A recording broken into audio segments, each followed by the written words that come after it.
Today, many know him as Frank Costanza. Others know him as half of the legendary Stilla and Mira.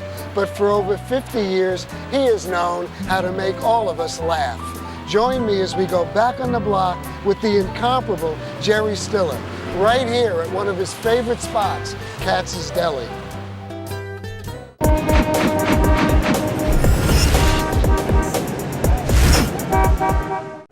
You know this place well, Jerry. If you came to the Lower East Side, you worked during the week, you went to school, at the end of the week, with whatever money you had, you'd have delicatessen, pastrami or salami. It was like a little feast. You were in touch with your life, so to speak, you know, the gift that was given to you, delicatessen. Family's very, very important to you. It's been a huge part of your life and is always with you. They were there, always there to root me on or be there. And to this day, they are the support that they gave me then that makes me aware that everybody needs something like a family. Cherry Lane Theater. You walked by that theater one day. What happened? I went down to Cherry Lane. It was a hot summer day, and there was a guy sweeping the sidewalk. I said, "Do you have any job for actors?" He says, "Go in the yard and speak to Rod Steiger." So I went in the yard, and this was 1947.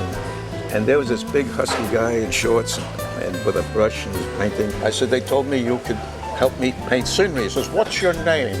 I said, "Jerry Stiller." He said, "You ever painted a flat before, Jerry?" I said, "No." He said, "Up and down."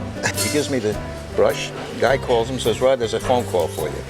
He goes out, takes the phone call. He comes back and says, "Well, I'll be seeing you." I says, "Where are you going?" He says, "I got a job. I'm playing Christ at the Rooftop Theater." Well, anyway, that season I actually got on stage with B. Arthur, Mike Do you Gaza. think that could happen today? Oh, sure. Yeah. They're always looking for people to paint scenery. Right. You've done a lot of things in and out, but New York City seems to always be part of your experience and what you bring to whatever role you play. And you met Ann in New York City.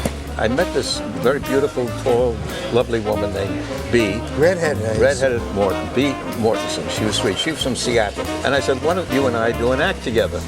Well, she said, "Okay, we'll try to do an act." Well, after a while, I was trying to do more than an act with her, and she knew it. She was trying to dump me. And here we were looking for work together. So me and B went into this agent's office, and there were all these many actors. And B said, "Oh, Ann, I want you to meet Jerry Stiller." And there was Ann, who had auburn hair, and B says, "Why don't you take this girl out for coffee?" And so B basically dumped you. He dumped me, gave me to Ann. 6 months later, we were married. Now, we're going to go back to a wonderful chapter, a new chapter in your life. Okay. Going to Seinfeld. Larry David calls me from L.A. There's a role here on a show called Seinfeld. We want you to replace the father. And I said, "Now tell everybody, what'd you do?" I said, "Who's Seinfeld?" I went out, and there I was. And Larry said to me, "Look, I want you to play the character this way. You're this woman who, Estelle Harris. She talks like that. She'll scream at you. She'll holler at you. And I want you to play it down so that it's good contrast." I says, "Okay, I'll do that." We're shooting the last rehearsal for the show to be shot in front of the audience. She starts screaming at me, and I decided at that moment, instead of her screaming at me and taking it easy, she said, "You're the one who ruined his life. You never were a good role model. About Jason.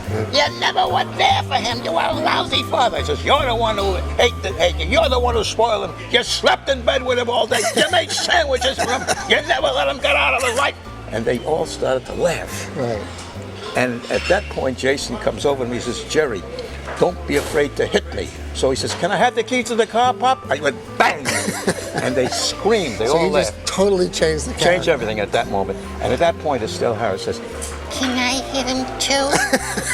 If we could kind of just close our eyes, snap our fingers, and get two people to sit at the table with us, who would they be?